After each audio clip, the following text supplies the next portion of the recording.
The less is more. Sounds contradictory, paradoxical? No दोस्तों, सही है। हम आज बात करेंगे मिनिमलिस्ट होने की, मतलब कम चीज़ों से लाइफ का एंजॉयमेंट कैसे ज़्यादा हो सकता है। दोस्तों अगर हम देखेंगे, अगर ओरिएंटल संस्कृति और पाश्चात्य संस्कृति को हम जब कंपैरिजन करते हैं, पाश्चात्य संस्कृति मोस्टली कंजम्पशन बेस्ड कल्चर रहा है, और जो ओरिएंटल संस्कृति है जिसमें इंडिया भी उसका पार्ट है, ये वो रहा है बेसिकली सेटिस्फैक्शन का, enough, what is enough for us. और ये चीज़ हमको अभी से नहीं, बहुत सालों से हमारे कल्चर में इसको इनकलकेट किया गया। अगर देखेंगे कबीरदास जी ने क्या बोला था, साईं इतना दीजिए जामे कुटुंब समाए, मैं भी भूखा ना रहूं साधु न भूखा जाए। मतलब इतना सिंपलिसिटी के साथ what is enough for him and his family. और दायित्व क्या है कि भाई कुटुंब की पूरी ज़रूरतें हैं, बेसिक नीड्स हैं, वो पूरी हो जाएं, मेरी अपनी नीड्स, और जो साधु, साधु मतलब जेंटलमैन, जेंटलमैन की तरफ ओनली कितना कमिटमेंट है कि भूखा, मतलब मैं उसको खाना खिला सकूं, नथिंग बियॉन्ड दैट। तो जब दोस्तों ये देखते हैं कि what is sense of being enough, एक साइकोलॉजी ऑफ मनी में जब मैंने एक स्टोरी आपसे शेयर की थी कि एक राइटर होते हैं हेलन केलर करके, उनसे उनका दोस्त पूछता है कि भाई इस पार्टी में जिसके यहाँ पार्टी कर रहे हो, जितना आपके पूरे नोवेल ने कमाई है उसकी एक दिन की कमाई है फंड मैनेजर की। जो ऑथर का जवाब था, इतना खूबसूरत जवाब था, मैं आप दोबारा शेयर करना चाहूँगा कि one thing which I have he doesn't have. तो उनसे पूछा क्या, दैट आई हैव एनफ। तो दोस्तों जो सेंस ऑफ बीइंग एनफ होता है, जो अननेसेसरी कंपटीशन होता है हमारी लाइफ में कंज्यूमरिज्म की तरफ, मीन्स पैदा हुए, कमाए, खरीदे खरीदे मर गए, मतलब रेट रेस में जो हम लोग घुस जाते हैं। अगर आप देखेंगे मोस्टली ओरिएंटल रिलीजन की जो अप्रोच देखते हैं, बुद्धिज्म, जैन बुद्धिज्म में बेसिकली सिंपली क्या फिलोसफी उसकी, सिंपलिसिटी, जस्ट सिंपलिसिटी, मतलब बहुत ज़्यादा कंजम्पशन को बढ़ावा नहीं देती जैन बुद्धिज्म। अब अगर आप इकिगाई, जब हमने बुक रिव्यू की थी, आप लोगों के साथ शेयर किया था एक कंसेप्ट, वाबी साबी, टूटी हुई चीज़ों को भी जोड़ लेना, उनसे खूबसूरती ज़िंदगी में लेके आना।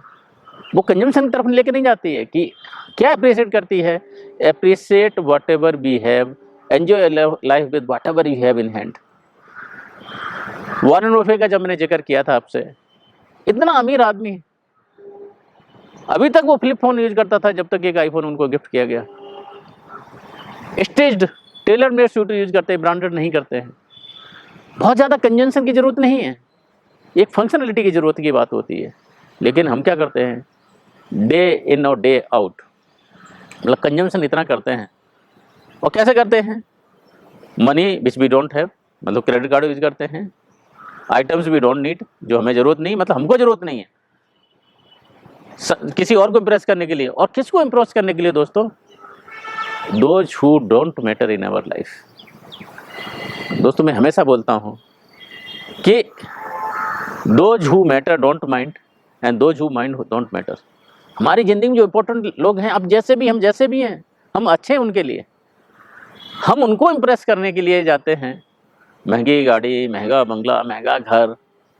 दोस्तों हमको लगता है शायद वो हमको अप्रिशिएट करते हैं, वो नहीं, they appreciate the belongings we have, हमारे पोजेशंस को अप्रिशिएट करते हैं। और होता क्या है कि इसके चक्कर में हम फाइनेंशियली रैक हो जाते हैं। एक मैंने आपसे स्टोरी शेयर की थी, द डायमंड नेकलेस, जो एक कंसेप्ट होता है कीपिंग अप विद द जोन्सेस। हम दूसरों को दिखाने के लिए, अपने पड़ोसियों को दिखाने के लिए, अपने आसपास के लोगों को दिखाने के लिए इतनी चीज़ें खरीदते हैं, इतनी जो हम अफोर्ड नहीं कर सकते हैं। तो डायमंड नेकलेस में क्या किस्सा होता था, एक डायमंड नेकलेस लेके आती है अपनी सहेली से और खो जाता है उसका नेकलेस।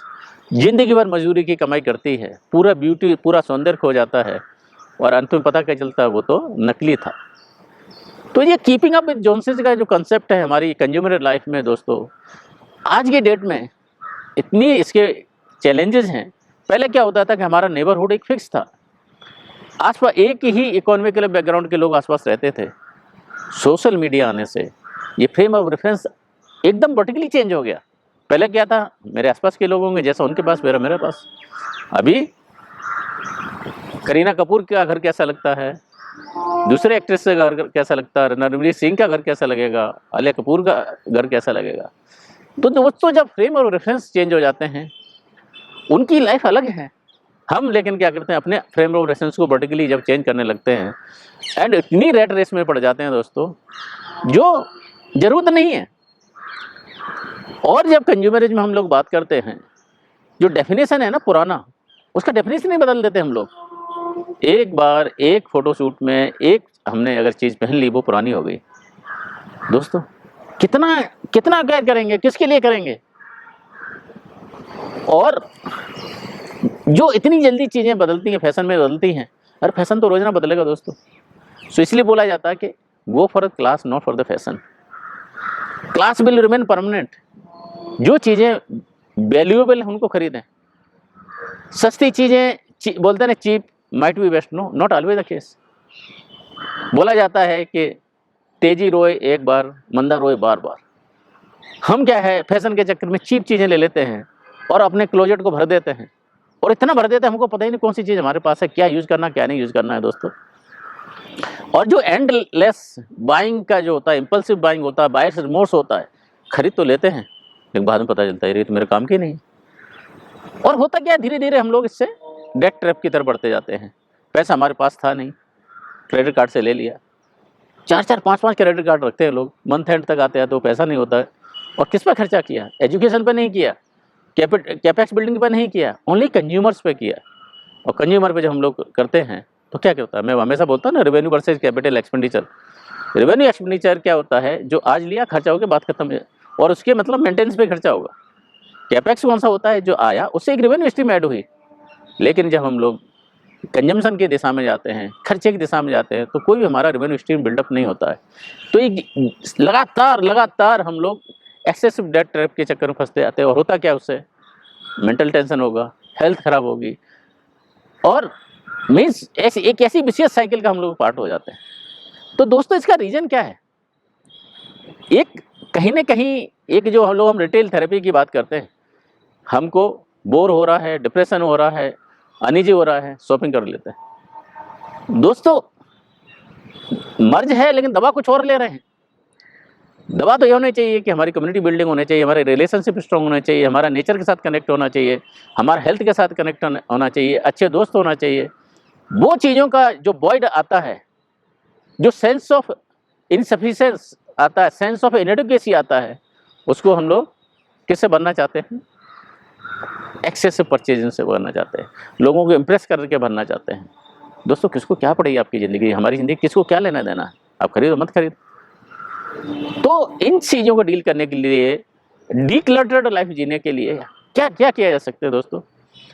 काफ़ी लोगों ने इस पर काफ़ी रिसर्च की है। कुछ चीज़ें जो मैं आप लोगों से शेयर करना चाहूँगा।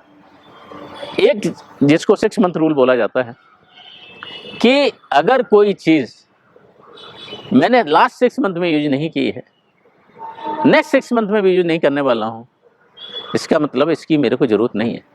सीजनलिटी का एक रूल अलग हो सकता है इसमें, बट 6 मंथ मैंने आगे लिया, 6 मंथ पीछे लिया, इसका मतलब सीजनलिटी भी कवर आ गई।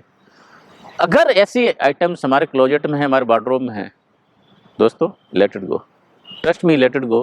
कोई ज़रूरत नहीं, हमने we are just binding ourselves with that. दूसरा, एक अमेरिकन पैटर्न पे एक रूल बोलते हैं 20-20 रूल, कि आज के ज़माने में जब चीज़ें इंस्टेंटली हम परचेज कर सकते हैं, कम कीमत पर परचेज कर सकते हैं, तो उसमें बोला जाता है कि अगर कोई भी $20 से चीज़ें कम हैं और 20 मिनट में एक्वायर कर सकते हैं हम लोग, let it go, we can acquire. Mostly हम क्या सोचते हैं, इन केस वी नीड, और दोस्तों इन केस नहीं आता और हम लोग भरते जाते हैं, स्टोर पे स्टोर, वार्डरोब पे वार्डरोब, अलमीरा पे अलमीरा, इट नेवर कम्स। बच्चे जब LKG UKG में रहते हैं, इंजीनियरिंग कर ली, प्लेसमेंट हो गया, उनकी भी बुक्स हम लोग रखे रहते हैं। In fact what we are trying to store memories. Everyone knows कि हम बच्चों की मेमोरीज रखना चाहते हैं, लेकिन मेमोरीज हमारे यहाँ होती हैं, वहाँ पर नहीं रहती हैं। पिछले 20 साल में हमने शायद उनको खोल के नहीं देखा होगा।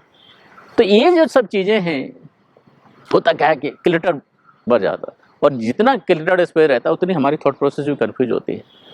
तो जैसे 6 मंथ का रूल बोला मैंने, 2020 का वो रूल बोला, एक 10-10 का रूल आता है।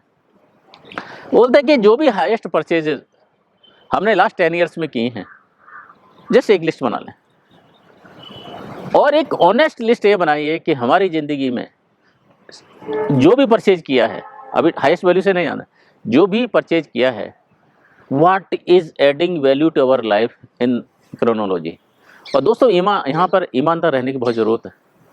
हम ये पाएंगे कि जो मोस्ट हाईएस्ट वैल्यू वाले आइटम थे और जो लोग, जो आइटम्स, जो चीज़ें, जो रिलेशंस हमारी लाइफ को एनरिच कर रहे हैं, शायद वो दोनों लिस्ट एक जैसी नहीं होंगी। तो जिन चीज़ों पे हम ज़्यादा खर्चा करते हैं, ज़रूरी नहीं कि वही चीज़ हमारी लाइफ को बेहतर बनाएंगे। दोस्तों यहाँ भी देखिए, अगर इंडियन कंसेप्ट में इतने बड़े बड़े लोग हुए हैं, आपने कलाम साहब का एक बेहतरीन एग्जाम्पल देखा, इतने बड़े साइंटिस्ट, इतने बड़े पोस्ट रिटायर होते हैं क्या मिनिमलिस्टिक चीज़ों के साथ, कुछ बुक्स, कुछ सूट्स, दैट्स ऑल। नारायण मूर्ति देखिए, इतने बड़े आदमी, इकोनॉमी में फ्लाई करते हैं, बट हम लोग, हमको दिखाना भाई, इम्प्रेस करना, हमारी औकात भी नहीं हुई तो BMW हम चलना चाहेंगे। BMW खराब नहीं है, बट इम्प्रेस करना खराब है, इम्प्रेस करने की नीयत खराब है। आपका कंफर्ट है, आपके पास पैसा है, लीजिए, कोई मना नहीं करता है, बट लोग मेरे को उसकी वजह से इज्जत करेंगे, वो एटीट्यूड का इशू रहता है दोस्तों।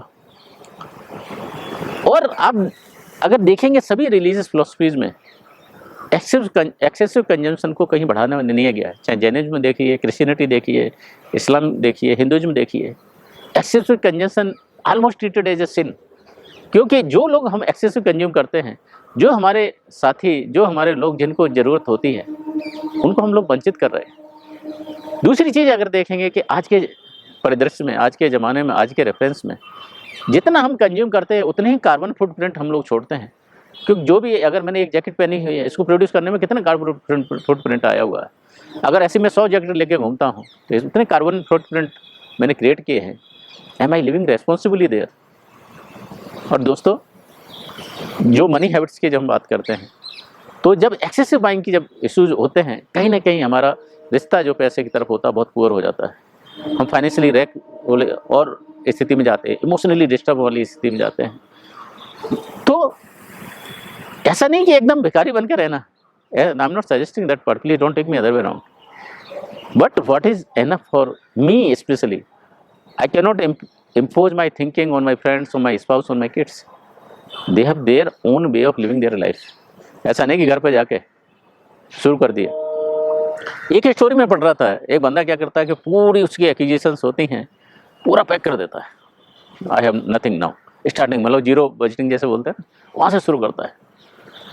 और जैसे जैसे ज़रूरत पड़ती है आइटम, एक बॉक्स पर लिखता है किस बॉक्स में क्या है, वो निकालना शुरू करता है। दोस्तों, अल्टीमेटली 20% आइटम से ज़्यादा उसको ज़रूरत नहीं पड़ती है, बाकी के 80% वो डिस्पोज ऑफ कर सकते हैं। डिस्पोज ऑफ के अपने तरीके होते हैं, आप किसी को देना चाहें दे सकते हैं, आप सेकंड सेल के बहुत से तरीके हैं, आप उससे निकाल सकते हैं, बट डिक्लटर करते हैं। ये अगर आप देखेंगे, हम when we go to countryside दोस्तों, इतना बहुत कुछ इतना नहीं रहता। They have very less. खाना भी खिलाएंगे तो अच्छी चीज़ आपको खिलाएंगे, छोटी सी उतनी अच्छी चीज़ नहीं होगी वो अपने पास रख लेंगे, लेकिन जो sense of pride and pleasure और जो चमक दिखती है दोस्तों, हमें आसपास कहीं नहीं दिखती। तो हम ज़्यादा है हमारे पास, इसलिए ज़्यादा सुखी होंगे, ये बड़ी जो परिकल्पना दूषित है। Then I go to countryside, तो देखिए हम लोगों को हाइपरटेंशन, BP, डायबिटीज सब है, despite owning, despite purchasing, despite owning so much of the stuff. लेकिन अब देखिए उनका the sense, the life they live. तो हम क्या करें, स्टफडाइजेशन को हम लोग पूजा करने लगे, उसकी वर्शिप करने लगे हैं। More stuff more satisfied, is it so? No. हो क्या रहा है, initially we start owning the stuff and later on the stuff start owning us. दोस्तों, अगर इस ट्रैप से बाहर आना है, तो चीज़ें मीनिंगफुल लाइफ अगर जीनी है, तो एटलीस्ट हमने ये नहीं बोला कि सब चीज़ जाके अपने घर से निकाल दो, एटलीस्ट एक प्रोसेस शुरू कर सकते हैं कि अगले 30 दिन other than food I will not purchase anything. Check करके देख, will find a definite definite change. Trust me, you will find a definite change. Other than food, let us not buy anything for next 30 days. Have that challenge, you will find certain differences. उसके बाद क्या कर सकते हैं, छोटे छोटे items हैं जो हमारी ज़िंदगी की ज़रूरत नहीं है, निकालना शुरू करें। एक एक करके 30 दिन में 30 आइटम निकाल लें। तो पहले 30 दिन का एक चैलेंज लें, उसके नेक्स्ट फेज में जाएं। दोस्तों, इंटेंशनल लाइफ जिएं, किसी और की कंट्रोल लाइफ नहीं जिएं, द फेल्ट नीड वाली लाइफ ना जिएं, हमारी जो वाकई ज़रूरत है वो जिएं। जैसे मैंने एक मॉल्स वाला जब टॉपिक किया था, 80% हमारी जो बाइंग होती है इमोशनल बाइंग होती है। इमोशनल बाइंग को अगर हम कंट्रोल करते हैं, फाइनेंशियली हम लोग कितनी बेहतर कंडीशन में हो सकते हैं, और वही जो बची हुई हमारा जो पैसा है हमारे एजुकेशन पर, बच्चों के एजुकेशन पर, गरीब लोगों को सहायता कर सकते हैं, ज़रूरत लोगों को चैरिटी में दे सकते हैं। But it can be done lot of. भगवान ने सभी को इतना प्रिविलेज नहीं बनाया जितने हम लोग हैं। तो I will just end with this request कि less is more, own less, share economy. हमेशा नई चीज़ परचेज करनी ऐसी नहीं, पुरानी चीज़ें भी रिपेयर होती हैं, पुराने जूते भी रिपेयर होते हैं, पुराने कपड़े भी रिपेयर होते हैं। 16 जूतों की ज़रूरत नहीं होती है, 100 सूट्स की ज़रूरत नहीं होती, 100 शर्ट्स की ज़रूरत नहीं होती है। एंड अगर कम भी हैं तो आप समाज आपकी कम इज्जत करेगा, सब कुछ नहीं। Have conviction in our self, live a intentional life, don't live a life on borrowed money, don't try to impress the people those who don't matter in our life.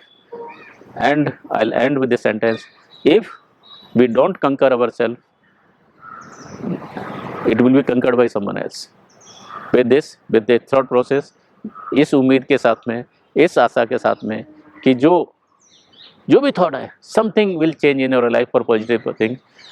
Please, whatever we say, if it improves your life, it makes sense to you, please like, share and subscribe. It makes a lot of difference to us and my team.